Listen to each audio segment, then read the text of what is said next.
Hello, my name is Jim Moon, and I am joined by my co-host, Lauren Fenwick, as we are launching a new podcast called Intersect.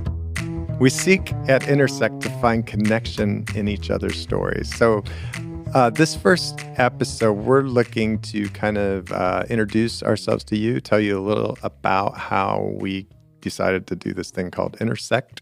So I'm going to start by interviewing Lauren briefly, and then we're going to flip it, and she's going to say, okay, Jim, tell us about yourself, blah, blah, blah. So Lauren, I'm trying to remember, I think, how did we meet? How we first connected was the fair at like the beginning of Smart Start here at Southern.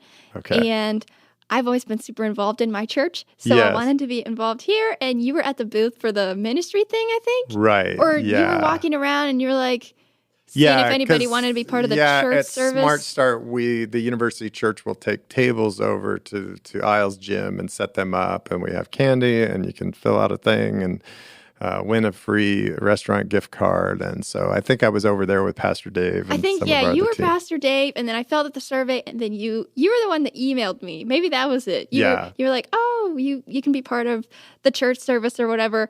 And so that's how we first connected. That's right. And then I joined the Adoration Committee. Yeah, our service planning team for our first service, where we have pipe organ and ensemble groups and hymns and kind of our traditional kind of high service a little bit. Yeah. All right. And so I maybe you've told me this and I just forget, but you grew up in Michigan, Holland. Yes, I'm from Holland, Michigan. Yes, and I remember early on asking Lauren, do you wear those wooden shoes, and what do they call it?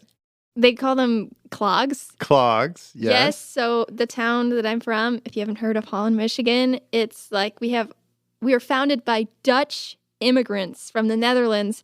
So every year we have a tulip festival, and everybody, well, not everybody, but like 1,000 people wear Dutch costumes and wooden shoes, and we do Dutch folk dancing in the streets. So I did that all of high school. And don't they have like some kind of hat too? Oh yeah, all the different costumes have like names because they're from different provinces. Yes. And all wear wooden shoes, and then they make these like clump noises on the street. Look it up on fun. YouTube. You can probably find some clogging clips. Tulip time. Come visit. Awesome. And then, okay, so what prompted saying, I'm going to leave the north to come to the south? I'm going to leave the tulips to come to the daffodils. Do they have daffodils here? There's a lot of daffodils here. Yeah. Okay. They come up in February. Yeah, so what prompted all that? Well, okay, I was thinking about coming here or the other Adventist school that's in Michigan, Andrews. Yeah. And so I was like, that's only an hour from my house. Yeah. I'm going on an adventure. Right. So I came to Southern. Also, my older sister goes here, and we're super close. All right. So that was a big draw. All right. So here you are, and you're studying. I am studying public relations and business. This is why Lauren's such a great person for a podcast, because, yeah. I don't even know how I picked that major, but... Really? Yeah, I just took a bunch of career quizzes, and they all said public relations. So I went with it. Okay. Wow. Just going with the career quizzes. Okay. And then, of course, I think, as you were helping out with our adoration team, and then we rooted around in possibly having you lead our renewal student team, and ended up landing here at a podcast, this thing called Intersect. Part of what we're seeking to do with this podcast is really root around in a couple things: how we intersect with God conversationally, but then how we might, so in future episodes, we're going to be talking to people who maybe had an opportunity to intersect with people in their workplace or in their circle of influence, where maybe they had an opportunity to hear somebody else's story, maybe an opportunity to listen, minister through prayer, maybe not pray. we're going to be looking to connect with some guests who aren't particularly religious, where it's just like, what's their story? Because I think I kind of have this thing that, like, whether I believe in God or I don't believe in God, or I'm not sure, that there's a texture of connection that we all experience when we find that intersect Mm-hmm. in each other's story. And then sometimes I've seen moments where, in listening to another person, it opens up maybe a bridge for them to consider possibly listening to see if God's around too. And so I think as we move forward, we're hoping, obviously, we'll probably hear from quite a few people here in the Adventist ecosphere of Southern Adventist University, just because this is the space we live and work in.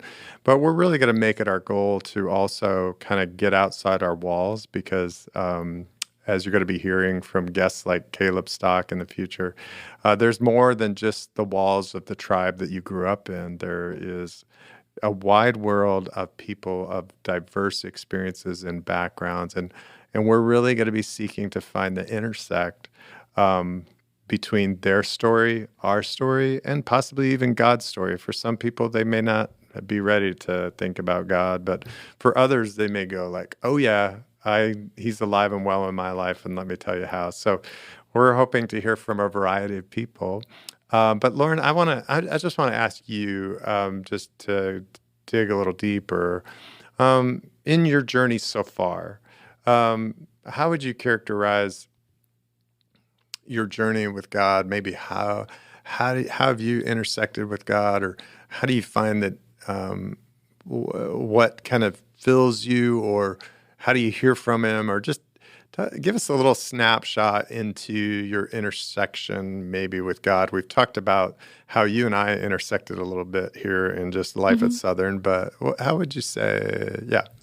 Well, I always, when people ask me that, I still remember the first time somebody asked me, like, "Oh, who is God to you?" Because it was somebody that I didn't really know very well.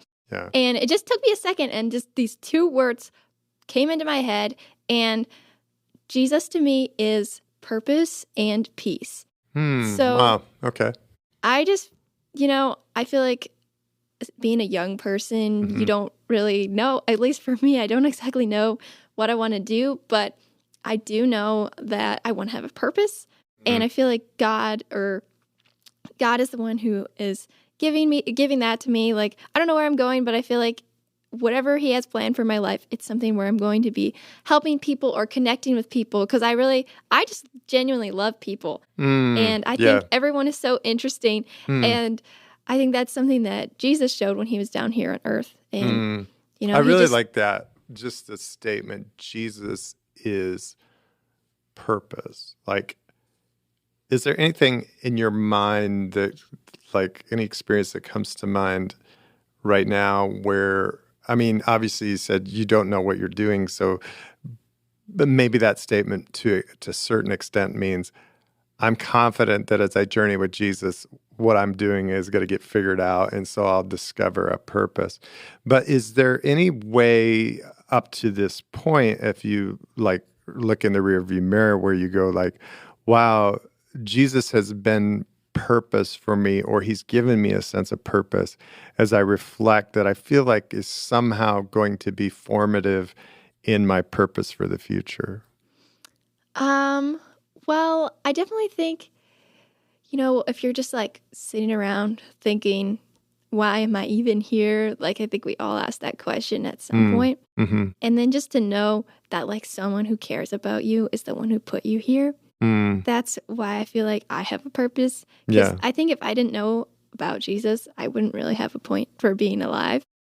Because I struggle a lot with like anxiety and just like worst case scenarios. So that's also why I put Jesus as purpose and peace. So like sometimes if I get super stressed out or something, I just like take a moment, pray, read some scriptures, and it always just settles my mind back on like, you're here for a reason. You're here to inspire other people and to bring light to other people's lives. I always feel like that's a purpose that I have. I like making people smile. I like cheering people up. So yeah, and then just like I'm renewed with this sense of peace that God gives me. My favorite verse is found in Isaiah, and it says, "For I am the Lord your God who takes hold of your right hand and says to you, 'Do not fear, I will help you.'" Wow. So if I am ever stressed out or anxious or something, that's always the verse that I bring my mind back to. And it just kind of sums that up to me, like, don't worry, I'm here and I know where you're going. So that to me is why cool. Jesus is purpose and peace. That's cool. And I think it's like, like when I first met you, I was like, wow, Lauren has energy that I can't even quite comprehend. I was just like positive, upbeat, just like, yeah, we're going to make this happen. So to hear you say that you also struggle with anxiety is I'm kind of like, I'm melancholy and somewhat half empty glass person. So I take, I don't know if it's sick pleasure. It's some kind of like dysfunctional pleasure. And when I hear people like kind of go like, yeah, this is something I struggle with, I'm like, okay, I'm still human. I'm still normal, even if I'm insecure, but like with the anxiety piece, do you feel like the anxiety centers around what you're going to do, or where do you find, what are the things that you feel like, one or two without bearing your soul like to the whole world, but like what do you feel like tends to create anxiety for you? Probably so much like it more centers around like who I am and like feeling like I'm not enough. Is where it kind of stems from. But also like, what am I going to do? But that doesn't cause me as much panic. It's just that not enough. And, honestly, that's really refreshing to hear too, because I think, I've struggled with that. I think a lot of people struggle with that not enough reality. Like, and hopefully even as we delve into some of the stories through this podcast, I think we'll probably hear that thread again. And I love what Brene Brown says, and you'll probably hear me quote her more than once. But she has this thing where she talks about, she's a social scientist and she studied human connection. And so one of the things she said was she realized as she got into the study of human connection that she was going to have to study shame. And she defines shame as really, really that thing of like, that like shame would say, I am bad. In contrast, guilt is a healthy thing based on kind of her definition through the study of social science. Guilt would say, I did something bad. And she's like, people with high levels of shame tend to, have way more dysfunction, may turn to addiction, whatever. And we all struggle with shame at a level, that thing where I am bad, or I'm not enough, or I don't measure up, or the imposter syndrome, like, well, if people found me out, I've lived with that. I still live with that. It's like some days I'm just like, even today, like getting ready to record this episode, and I'm just like, I am just loafing around, reorganizing my office, doing nothing productive. And I'm like, so I can go there in my mind of not enough, don't do enough, don't measure enough. And yet to differentiate, to say, well, yeah, that maybe wasn't the best choice, but that's not automatically a reflection on who I am. Mm-hmm.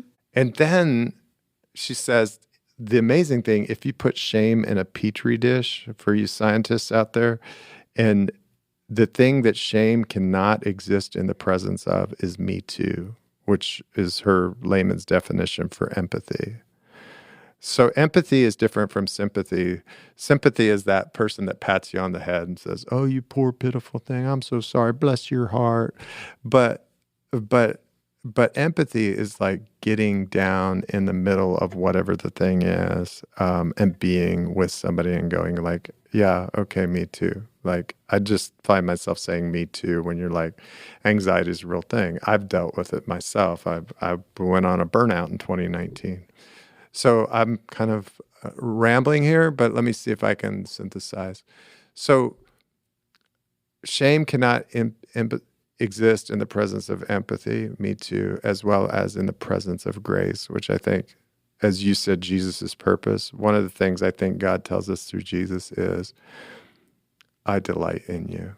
Like, that's my basic definition of grace. So hopefully these episodes will be something that create a space for people where they're hearing me too from our guests. Like, there are people that get my story as I listen to their story. That's part of what Intersect is all about, is we find connection where we find those moments of me too. Mm-hmm. And we also find connection where we find those moments of I delight in you, like God delighting us, or us delighting in each other, or delighting in the guests that come on, or our listeners realizing, oh, maybe you know what? I think they would delight in me if I got to sit across the table from them. And I'm pretty confident we would, because people are great, because we're God's kids and He made us. And yeah. For sure. Yeah, I think that's like the main thing that this podcast is about, is we just genuinely just want to like hear from people. And because everyone is created, everyone has their own story and purpose. And I just think it's super exciting, all that we're going to hear about. So why don't you tell us a little bit about, because this podcast was your idea, like, let's hear about it. Yeah, well, so back in 2014, I was living in Alamosa, Colorado, and it was actually my wife was going around with some of her friends doing this thing where they would just pray and then go to somebody and take them like a box of chocolates, a bouquet of flowers, or whatever, and that was really cool to me, because I mean, one time they went to this lady's house, Midge, and they didn't know it, but when they showed up, it was her 90th birthday. And I happened to be the pastor of her home church, but she hadn't been to church in several years. And so when Ingrid and Winema show up at Midge's house with like flowers for her 90th birthday, she's like, you know what? And they pray with her and whatever. She's like, I'm just going to go back to church. I'm going to go back to church. And when they were doing that, it was kind of an affirmation to me, because I was like, I had been talking to the church about saying, let's not you know what, guys, we're going to be a mega church, not because we're going to grow to some mammoth number, but we're going to think about our church as not just the people that meet between four walls for 3 hours on one day of the week, but we're going to think about church as the people in our community. Within the San Luis Valley, in Alamosa, there was about 10,000 people. And then in the whole valley, there was about 48,000 people. So I was like, and we had about 40 to 60 that would come depending on the day of worship, on the Sabbath. And so it was like, we're just going to think about those people in Alamosa and the surrounding valley.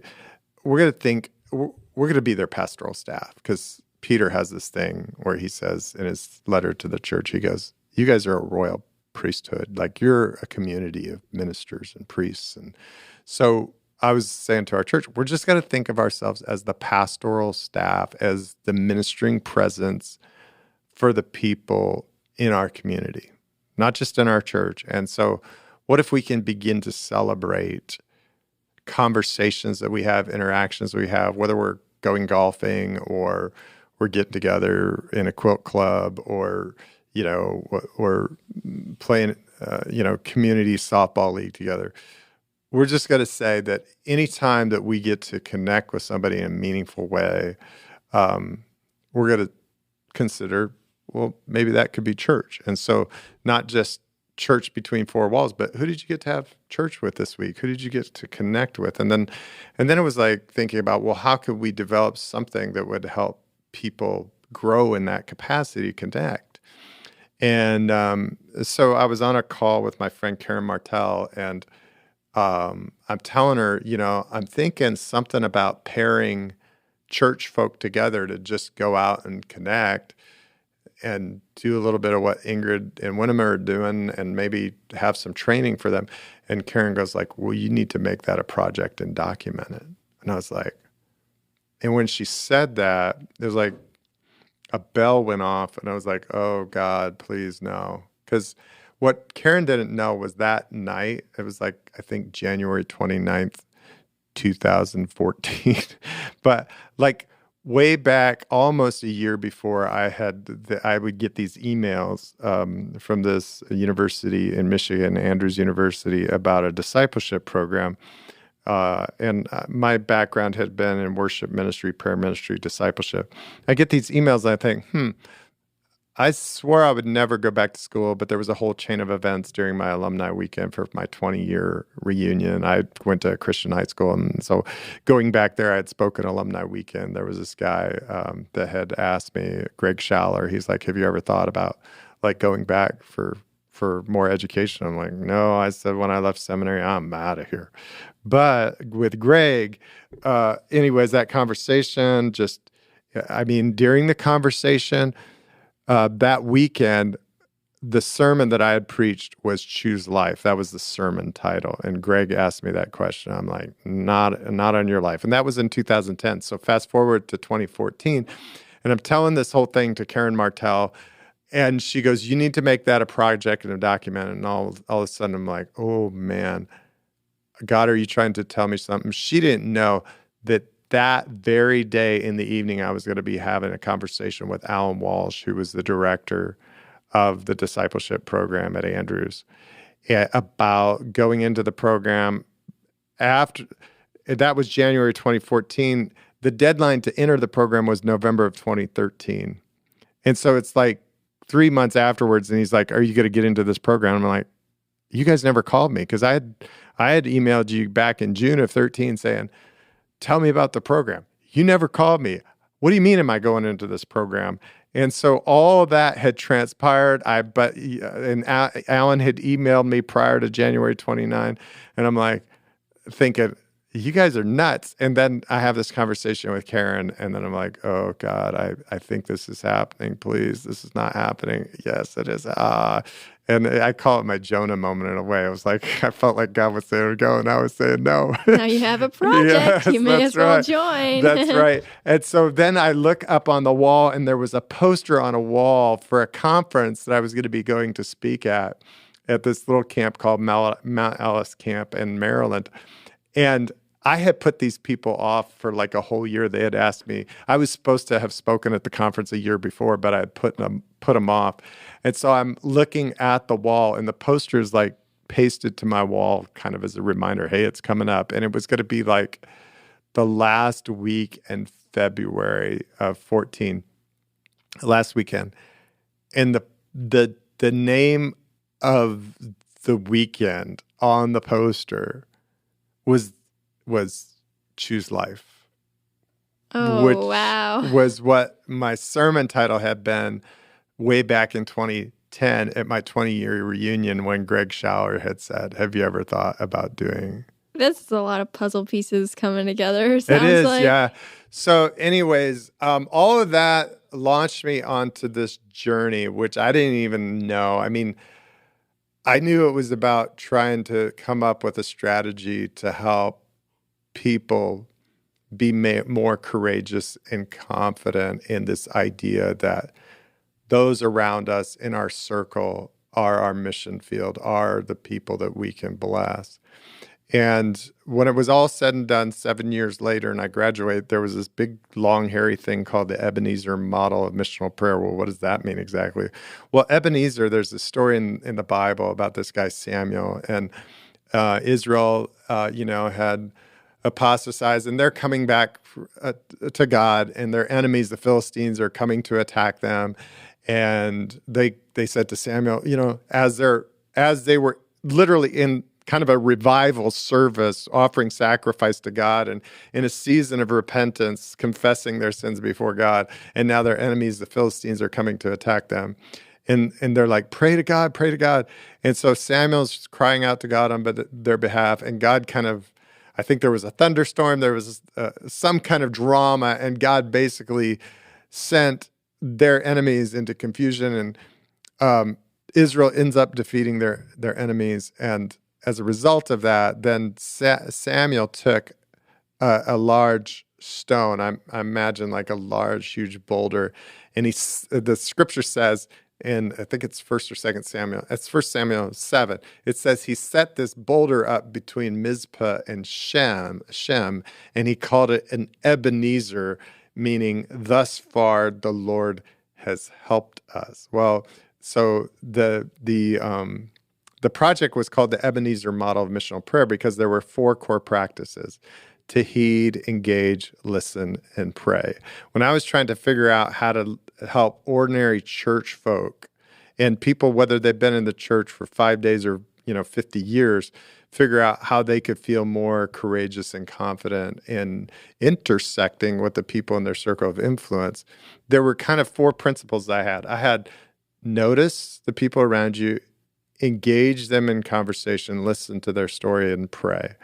And my buddy, Alfie Rodinsulo, who was a student leader like yourself here about, 5 years ago, I think it may have been 2017. Alfie, I was telling him a little bit about this one day, and he's like, hey, Pastor Jim, if you had a word that started with H, it would spell the word help. I'm like, oh, wow, that's kind of memorable. You can remember help, like heed, engage, listen, pray. So I was like, and as I processed it more and more, and there's all kinds of just threads, and maybe they'll come out in future episodes, but just threads of where God, like I had this whole experience since I moved here, and I think I can't remember, it was before or after my conversation with Alfie, but we went to this teacher in service one day, and this guy was talking about life calling. And this was in June. The next day, I come into work. It's about 10 o'clock in the morning. I open up the story of the resurrection of Lazarus. And when Mary comes to Jesus and she's weeping, and if you would have been here, and then eventually she runs back to go get her sister Martha.